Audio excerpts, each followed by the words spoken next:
आज हम सबरी माता का प्रसंग बहुत ही ध्यान पूर्वक सुनेंगे। सब देखी राम ग्रह आए, सबरी देखी राम ग्रह आए, मुनि के वचन समुझी जिए पाए।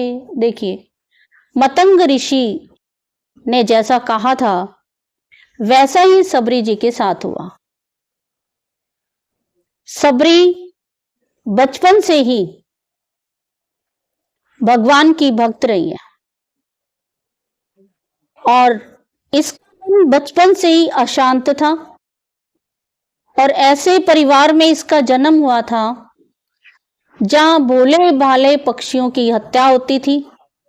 उसे देख करके इसका मन सिहर उठता था, अंदर अंदर बहुत दुखी होती थी। पशुओं को लहूलुहान देख करके उसके आंखों से अश्रुधारा बहती और वो एकांत में जाकर प्रभु का सिमरण करती। उनके परिवार में जब भी कोई विवाह या कोई अन्य उत्सव होता था तो बहुत सारे पशुओं का प्रयोग किया जाता था, जिसे देखकर सबरी माता का मन बचपन से ही अशांत रहता था।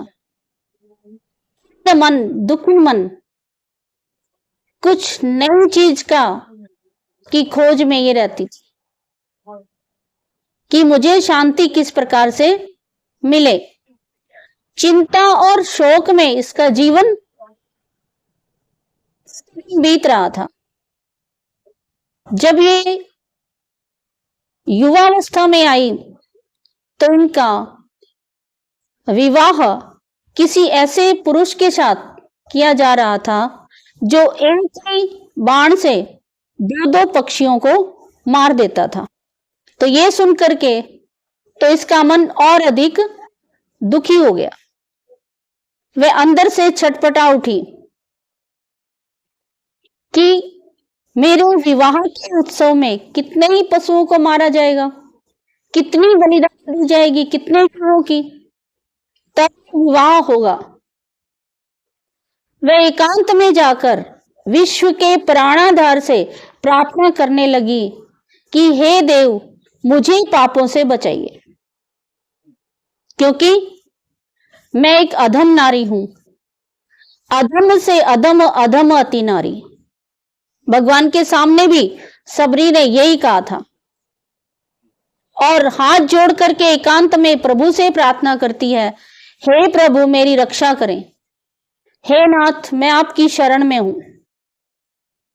प्रार्थना करते करते पूरी रात बीत गई, दिन बीत गया। अगले दिन की रात्रि में सब निर्धारित कर लिया, ये निर्णय लिया कि मुझे क्या करना है।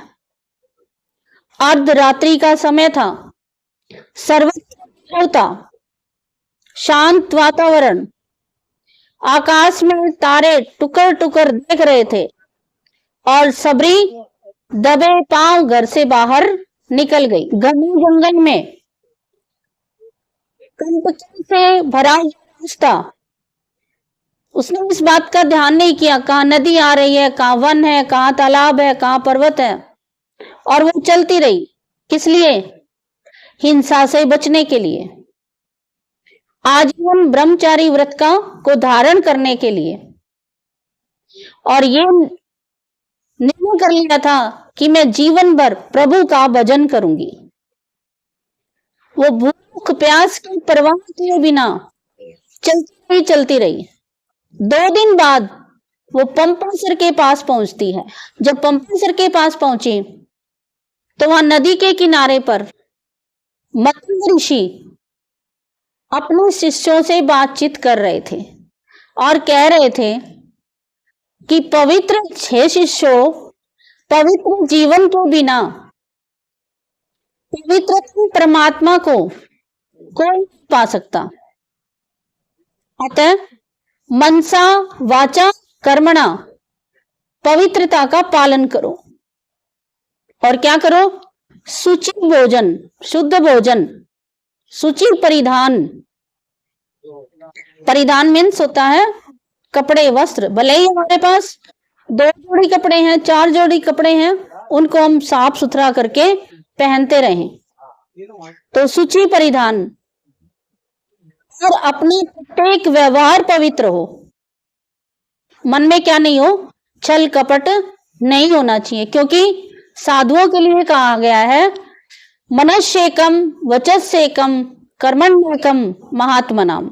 जो मन से, वचन से, कर्म से एक होते हैं, यानी जो सोचेंगे, जो कहेंगे वही करेंगे, ये महात्माओं की निशानी है। और मनस्यन्नद वचस्यन्नद कर्मण्यस्यन्नद दुरात्मनाम। दुरात्मा सोचेंगे कुछ, कहेंगे कुछ और करेंगे कुछ। तो मतंग ऋषि अपने शिष्यों को कहते हैं कि अपना प्रत्येक व्यवहार पवित्र होने दो और जीव मात्र पर दया करो। और कौन सुन रहे हैं ये बात? सबरी वहां पर पंपा सर पर सुन रही है। भगवान के नाम उपस्थित रहो और अनुरक्ति रखो, यही सच्चा धर्म है। जाति कुल बाधा से यह धर्म सदा मुक्त है। तो ये सारे वाक्य सबरी एक पेड़ की ओट में खड़ी सुन रही थी और मन संत के वचनों का बहुत अधिक प्रभाव पड़ा और विचार करने लगी कि साधु नाम दर्शनम पुण्यम, कि साधुओं का जो दर्शन है वो पुण्य प्रदान करने वाला है। आज उसे अपूर्ण शांति का अनुभव हुआ। जो उसका मन अशांत रहता था, आज इन वाक्यों को सुनकर के वो शांत हो गई और उसने निश्चय कर लिया कि मैं यहीं रहूंगी। और वहीं पर आश्रम से कुछ दूरी पर एक कुटिया बनाई और सबसे छुप कर रहती थी वो वहां। रास्ता बुहार के जाती प्रतिदिन, ये सोच करके कि भगवान के भक्तों की कृपा कभी ना कभी मुझ पर अवश्य होगी। रास्ता साफ करती, झाड़ू लगाती, सुगंधित पुष्पों को रास्ते में फैलाती और ऋषियों की कुटिया के द्वार पर सूखी लकड़ियां रख करके आती, ताकि मुनि जनों को समिधा की लकड़ियां लाने में असावधानी न हो। कई दिनों तक ऐसा चलता रहा। तब मुनि के मन में विचार आया कि ये सारा काम गुप्त रीति से कौन कर रहा है? रास्ता भी साफ हो रहा है, फूल भी बिछाए जा रहे हैं और समिधा के लिए, हवन यज्ञ के लिए लकड़ी भी हमें नहीं लानी पड़ती, हमारी अलग अलग कुटिया के पास रखी मिलती हैं। शिष्य ने दिन पहरा दिया और सबरी को लेकर के मतंग ऋषि के सामने उपस्थित हुए। सबरी कांप रही थी, बोलने का साहस नहीं, लेकिन मतंग ऋषि के मुंह से एकदम निकल पड़ा, सबरी तुम परम भक्त हो, इस भक्ति में जाति कुल बाधक नहीं है। कुटिया के पास अपनी कुटिया बना करके रहो, मैं तुम्हारी व्यवस्था कर देता हूं। सबरी तो बड़ी प्रसन्न हुई, दंड की तरह वहां मतंग ऋषि के सामने प्रणाम किया और सोचा कि आज भाग्योदय हो गया है। मन ही मन इतनी हर्षित, बचपन से कभी भी वो हर्षित नहीं हुई थी, आज वो इतनी मन ही मन क्या थी, खूब प्रसन्न थी। लेकिन अन्य ऋषिगण को बड़ा क्रोध आया, क्योंकि उन्होंने विचार किया कि इतना अधिकार इसको दिया है हमारे मतंग ऋषि ने, ये अनाधिकार चेष्टा है। नैष्ठिक तपोधारी ऋषि होते हैं, इन्होंने ये अनाधिकार चेष्टा की है। क्रोध में मुक्त एक ऋषि ने तो जो भी वाक्य कहने थे कह भी दिए थे, परंतु सबरी का उनकी तरफ कोई ध्यान नहीं था। वह तो भगवान के नाम रूप के सरोवर में गोते लगा रही थी। और जब वो ऋषि सरोवर की तरफ गया उसका अपमान करके, तो उस सरोवर के जल का रंग रक्त हो चुका और जल में कीड़े पड़ गए। होकर वो बिना स्नान किए वापिस आ गया। और ऋषि ने सबरी को कहा कि बेटी, मेरा तो प्रयाण का समय आ गया है, मैं तो अब जाऊंगा, लेकिन तुम इसी रास्ते पर रहना, मुझे भगवान राम के एक दिन दर्शन होंगे। तो सबरी हो रही थी मतंग ऋषि के जाने के बाद, लेकिन वो रास्ता साफ करती, फूल बिछाती, फल बिन करके लाती और भगवान राम के आने की इंतजार करती। जरा सी पत्तों की आहट होती तो वो ये विचार करती कि शायद मेरे प्रभु आ गए हैं, क्योंकि एक लाइन भी आती भजन की, चित्रकूट के घाट घाट पे सबर देखे बाट, राम में आ जाओ। चित्रकूट के घाट घाट पे सबरी देखे बाट, राम में आ जाओ।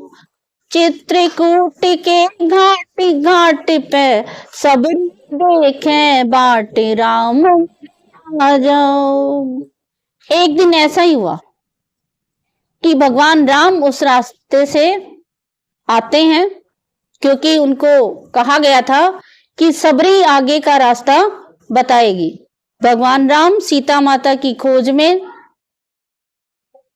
पंपासर के रास्ते से वहां पहुंचते हैं और आते ऋषियों से पूछते हैं कि सबरी की कुटिया कहाँ है। तो सारे के सारे ऋषि मुनि हैरान हो गए कि, और उनका जो ज्ञान का अभिमान था वो जाता रहा। और सबरी जैसे ही उसने भगवान राम को देखा तो बहुत ही प्रसन्न होकर के इतना मगन हो गई, प्रेम मगन मुख वचन न आवा, पुन पुन पद सरोज सिरे नावा। इतनी मगन हो गई कि मुंह से तो कोई शब्द निकल नहीं रहा। होता ऐसा ही है, जब आप किसी को चाहते हैं और वो सामने आ जाए, कोई भगवान को चाहते हैं, भगवान नहीं आ जाए, तो आपके मुंह से वचन निकलेगा ही नहीं, क्योंकि आपने जो चाहा था वो मिल गया। तो ऐसे ही सबरी के मुंह से वचन नहीं निकला और वो भगवान के चरण कमलों में अपना शीश नवाती है।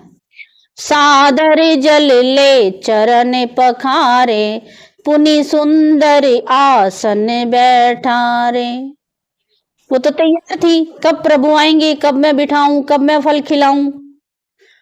उन्होंने चरण प्रक्षालित किए भगवान के, या तो चरण केवट ने प्रक्षालित किए थे या फिर सबरी ने,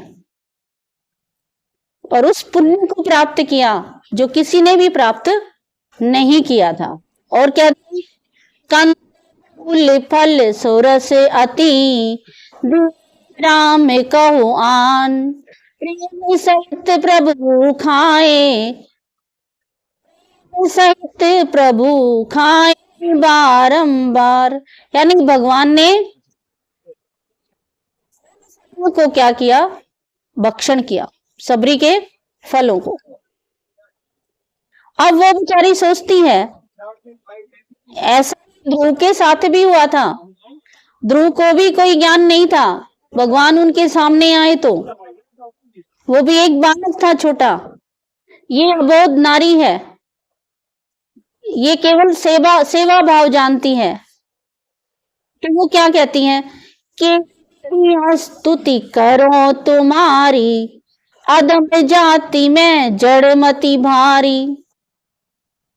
मैं एक तो नारी हूं अदम, दूसरा मैं जड़मती माना अपने आप को कह रही है कि मैं मूर्ख हूं, मुझे शब्दों से बयान करना, कुछ कहना मुझे नहीं आता है, तो मैं क्या करूं?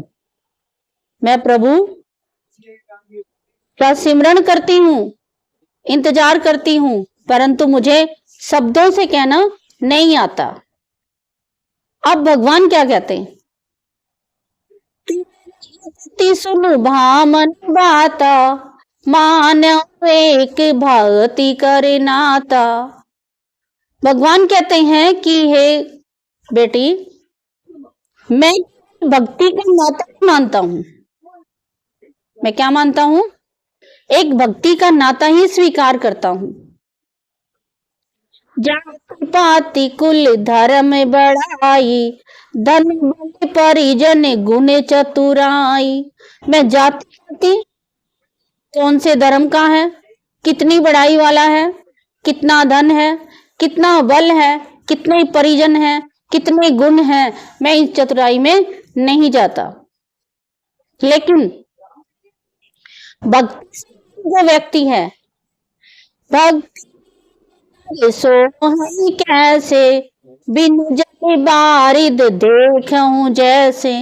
यदि किसी व्यक्ति के पास भक्ति है तो वो ऐसे बादल की तरह है जिसमें कोई जल नहीं है। बोलता है वो, लेकिन उसके पास देने के लिए कुछ नहीं है। तो भक्ति व्यक्ति मुझे इतना पसंद नहीं है, मैं केवल भक्ति पर ही प्रसन्न होता हूं। अब भगवान ने नवधा भक्ति का वर्णन किया सबरी के सामने। क्या कहते हैं भगवान? नवधा भक्ति कहाऊं तो नहीं, सावधान सुनो धरु मन माही। तो ये बात केवल भगवान राम सबरी के लिए नहीं कह रहे हैं, सबके लिए भी कह रहे हैं। सावधान होकर के नवधा भक्ति के बारे में सुनना चाहिए। सुन करके हमें ये देखना है कि कौन सी भक्ति है। यदि इनमें से एक भक्ति है तो हमारा जीवन क्या है? सफल है। भक्ति संतन कर संगा, दूसरी रति मम कथा प्रसंगा। पहली संगति, पहली भक्ति ये है कि संतन कर संगा, कुछ ना कर सको, संतों का संग कर लो। दूसरा, मम कथा प्रसंगा, मेरी कथाओं में रति माने प्रेम है, मेरे प्रसंगों में सुनने सुनाने की, एक दूसरे को बताने की, मेरे प्रसंगों की ये चर्चा करते रहें, ये भी एक भक्ति है। मैंने कथा सुनी, मैंने कथा में ये सुना, अपने घर में बताएं, पड़ोस में बताएं, तो ये भी क्या है? एक भक्ति का रूप है। आगे तीसरी क्या है? गुरुपद पंकज, गुरुपद पंकज सेवा, यानी गुरु के चरणों की सेवा। तीसरी भक्ति अमान, एक गुरु के चरणों की सेवा और किसी प्रकार का अमान यानी मान नहीं हो, अभिमान ना हो। भक्ति मम गुण गण कर कपट तजी मान। चौथी भक्ति है कि मेरे गुणों का जो वर्णन है वो कपट रहित हो, अभिमान रहित हो। गुणगान कई करते हैं और कईयों को ये अभिमान हो जाए कि मैं तो ज्ञानी हूं, मेरे को तो सारा ज्ञान है, तो उसको भी भगवान भक्ति में शामिल नहीं करते। और पांचवी में देखिए, मंत्र जाप मम दृढ़ विश्वासा, चम भजन जो वेद प्रकाशा। पांचवी भक्ति में मंत्रों का जाप भी आता है और मेरे अंदर भगवान में दृढ़ विश्वास भी आता है, और भगवान का भजन करें, वेदों को प्रकाशित करें, वेदों में क्या लिखा है, तो ये पांचवी भक्ति आती है। कई बार ऐसा भी हो जाता है कि एक बार की बात है कि एक भगत आता था मंदिर में, एक जगह पर बैठ करके वो क्या करता था? भगवान से बातचीत करता था। रोज भगवान से मुलाकात होती, परंतु एक दिन पुजारी ने कहा कि आप क्या करते हो यहां बैठकर? तो उसने कहा कि मैं तो भगवान से बातचीत करता हूं। तो पुजारी ने कहा कि ये तरीका तो आपका ठीक है, लेकिन आप इन को जाप किया करो, इसके माध्यम से भी भगवान की प्राप्ति होगी। तो मंत्रों को जाप करने लगा वो। तो एक दिन रात्रि में पुजारी को स्वप्न में भगवान ने कहा कि देखिए, मेरी रोज बातचीत होती थी और तुम इसको मंत्र बता दिए। मंत्र ये जानता नहीं है, या तो उनका अर्थ जाने। कहने का भाव ये है कि हम वैसे ही भगवान से किसी भी भाषा में बातचीत कर सकते हैं और हमारा हृदय एक माध्यम है, इसमें भगवान का जवाब अवश्य आएगा। और छठी भक्ति क्या है? छठ वीरति कहूँ बहु कर्मा, निरत निरंतर सज्जन धर्मा।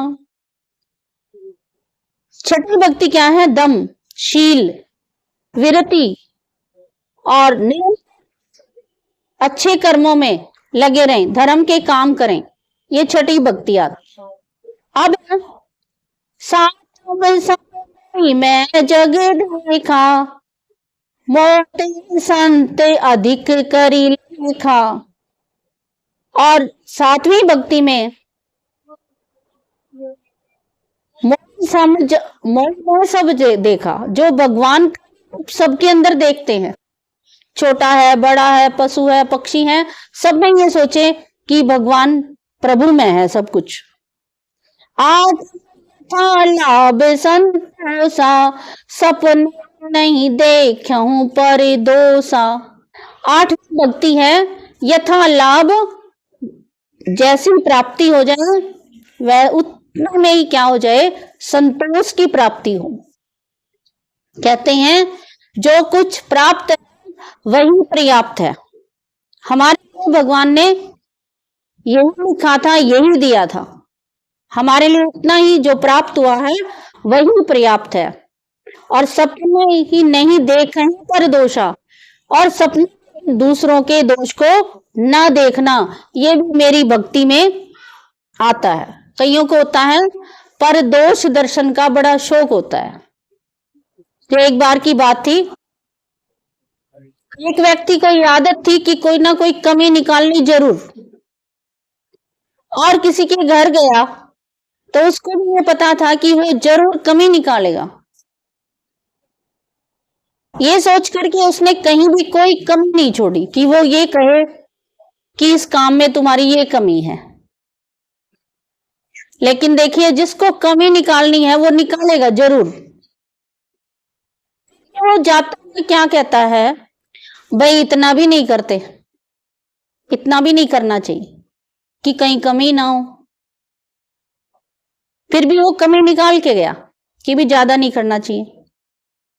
तो भगवान कहते हैं सपने देखें पर दोषा, वो उसका काम है, वो उसका कर्म है, वो बदलेगा नहीं। तो मैं क्यों देखूं? हाँ ठीक है, माने तो हम कह देंगे, नहीं माने तो हम किसी का व्यवहार परिवर्तन नहीं कर सकते। यही कारण है घरों में झगड़ा चल रहा है। हम चाहते हैं कि कोई मेरे मुताबिक चले, नहीं चलेगा तो आप क्या करेंगे? तो उस समय लागू होगा हमारे ऊपर ये नियम। भगवान कहते हैं 8वीं भक्ति यही है, सपने नहीं देखूं पर दोषा, कि सब दूसरे का दोष हम ना देखें। ये भक्ति में आता है। अगर फिर भी ऐसा करते हैं तो ये भगवान की भक्ति की अवहेलना है। न सब सन्ने छलना, मन मम से ही हरस नदीना। नौवीं भक्ति क्या है? सबके साथ सरल बन के रहो, हीन रहो और मेरे ऊपर भरोसा रखो, और न तो ज्यादा दुखी हो न ज्यादा हर्षित हो। ये नौवीं भक्ति है। न एक जिनके से भी एक जिनके पास है, ना पुरुष सचराचर कोई। इस संसार के अंदर चाहे कोई नारी है, चाहे कोई पुरुष है, चाहे संसार में कोई भी है, इसे जिसके पास भी ये एक है, जो लब गति जो हुई, काहू आज सुलभ बई सोई। तो सभी को कहते हैं भगवान राम, योग को जो गति प्राप्त नहीं होती, वो गति आज तुझे सुलभ हुई, सुलभता से प्राप्त हुई है। तो सबरी का जीवन क्या हो गया? धन्य हो गया। और सबरी कहती है कि प्रभु तनिक ठहरिए, मैं कुछ लकड़ियां इकट्ठी कर लेती हूं, मैं आपके ही सामने आपके धाम में जाना चाहती हूं, क्योंकि मेरा जीवन का अब जीने का जो लक्ष्य था मेरा पूर्ण हो गया। मुझे आपके दर्शन हो गए, मुझे आपकी प्राप्ति हो गई। आगे का रास्ता सबरी ने भगवान को बता दिया और भगवान ने उसका रास्ता अपने धाम का दिखा दिया। तो उस लक्ष्मण भी कहते हैं कि देखिए, जो ये शरीर है जो रक्त वर्ण का हो गया, इसमें कीड़े पड़े हुए हैं, तो सुनो, ये सबरी के अपमान का कारण है। यदि सबरी इस जल को जाकर के अपने हाथ से, पैर से, कहीं से भी छू दे, तो ये जल पुनः निर्मल हो जाएगा। और ये तुम्हारे अभिमान के कारण रक्तवर्ण का हुआ, इसमें कीड़े पड़े। सबरी एक सफल भक्तिनी थी, उसने फिर जल को छुआ, वही तालाब पुनः निर्मल जल से युक्त हो गया। तो ऐसे भक्त मिलने बड़े दुर्लभ हैं। आज आप सबके सामने भगवान के द्वारा, भगवान राम के द्वारा बताई हुई नवधा भक्ति का चित्रण रहा।